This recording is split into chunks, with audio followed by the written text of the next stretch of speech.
बार हम कोशिश किए। नई सरकार बनने के बाद सीएम नीतीश कुमार का आज दूसरा जनता दरबार है और उसमें उप मुख्यमंत्री तेजस्वी यादव भी उपस्थित हैं।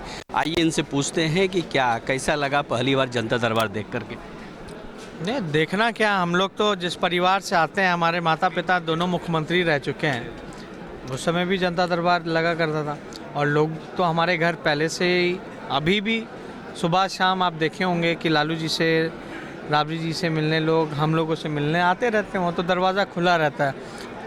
तो ये जनता दरबार की महत्वपूर्ण इसलिए है क्योंकि कई जगह आप देखते होंगे कि लोग चक्कर काटते हैं ऑफिसों के, मगर समस्या सुनी नहीं जाती होगी कुछ लोगों की। तो इसलिए माननीय मुख्यमंत्री जी के नेतृत्व में ये जनता दरबार लग रहा है, जिसमें कि सभी मुख्यमंत्री से लेकर के आपके सभी अधिकारी से लेकर के डिपार्टमेंट के, हर डिपार्टमेंट के प्रिंसिपल सेक्रेटरी से लेकर सब लोग मौजूद रहते हैं और सामने समाधान होता है। तो ये तो हम लोगों का काम है, लोगों का सुनना और समाधान करना। और जनता ने इतनी बड़ी मैंडेट दी है तो हम लोगों को तो सेवक के तौर पे हम लोग को काम करना है उनके लिए। तो दिन रात हम लोग काम कर रहे हैं नई सरकार जो बनी है माननीय नीतीश जी के नेतृत्व में, और इसको और बेटर बनाने के लिए हम लोग एक कानून भी ला रहे हैं कि जो भी फरियादी होगा, जो भी उसका कंप्लेन होगा, उसको एक टाइम लाइन के अंदर, टाइम बाउंडेशन के अंदर उसको हम लोग कंप्लीट कर लिया जाए।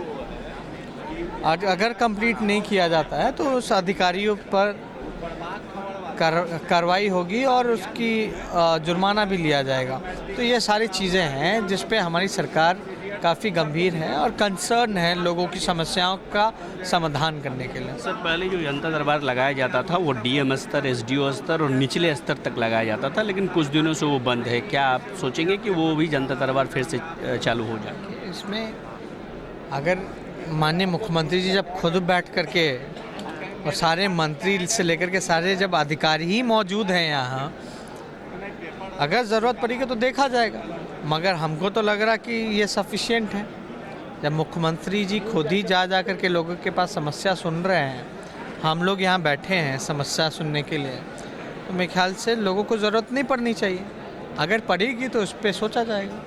सर, जिस तरह विपक्षी हमलावर हो जाते हैं, अगर कुछ भी होता है आपराधिक घटनाएं, तो उस पर आप क्या कहना चाहते हैं? देखिए, वो कहें ना कहें, अगर कहीं भी घटना होती है तो हमारी सरकार गंभीरता से कार्रवाई करने का काम करती है। प्रशासन के लोग कड़ाई से, निष्पक्ष होकर के, भेदभाव नहीं किया जा रहा है, ना पोस्ट देखा जा रहा है, ना नाम देखा जा रहा है कौन है। जो दोषी हैं उस पर कार्रवाई की जा रही है, कुर्की की जा रही है, गिरफ्तारी हो जा रही है। विपक्ष के लोग तो घटना हुई तो बोलेंगे कि बोलेंगे, मगर जब जो आरोपी है गिरफ्तार हो जाता है, अपराधी गिरफ्तार हो जाता है, सज़ा दे दिया जाता है, उस पर कुर्की होती है, तब तो ये कोई कमेंट नहीं करते। तब तो बोलना चाहिए ना कि भाई सुशासन का राज है, कानून का राज है, तब कोई कमेंट नहीं आता। और जहाँ भी इनके शासित राज्य हैं बीजेपी के, वहाँ का क्या हाल है, वहाँ के स्थिति को बताने का काम कीजिए। गुड़गांव में, हरियाणा में बीजेपी की सरकार है, वहाँ हमारे जीजा जी की गाड़ी को लूट लिया जाता है गन पॉइंट दिखा करके। तो भाई, दिन दहाड़े गुड़गांव मिलेनियम सिटी के नाम पे जाना जाता है, मेट्रो स्टेशन के बाहर आपका ये काम हो जाता है। 5 स्टार होटल हैं, मॉल्स हैं, वहाँ पर 20 मीटर पे पुलिस चौकी है, बैरिकेड्स हैं, तब ऐसी घटनाएं हो जाती, तब उस पर कोई कमेंट नहीं करता। तो ये सारी चीज़ें, देखिए, राजनीति है, राजनीति को बीच में नहीं लाना चाहिए। अगर हमारे आप में बीच में लड़ाई है तो भैया आप बिहार के लोगों को सज़ा मत दो, बिहार के लोगों को बदनाम मत करो। जो छवि आप लोगों ने जो हमेशा से बिगाड़ी है, आगे मत बिगाड़िए। हम लोगों का बहुत ही योजना है, हम लोगों का कोशिश है कि इंडस्ट्री लाएं, इंफ्रास्ट्रक्चर को मजबूत करें, लोगों को रोज़गार दें, अच्छी सुविधा दें नागरिकों को। तो कैसे आएगा भाई, निवेश कैसे आएगा, आप बदनाम कर रहे हैं तो ये सारी चीज़ें उनको सोचने की ज़रूरत है। और काफ़ी बचकाने बयान, बेसलेस बयान ये लोग हमेशा देते रहे हैं और इनसे उम्मीद भी नहीं की जा सकती।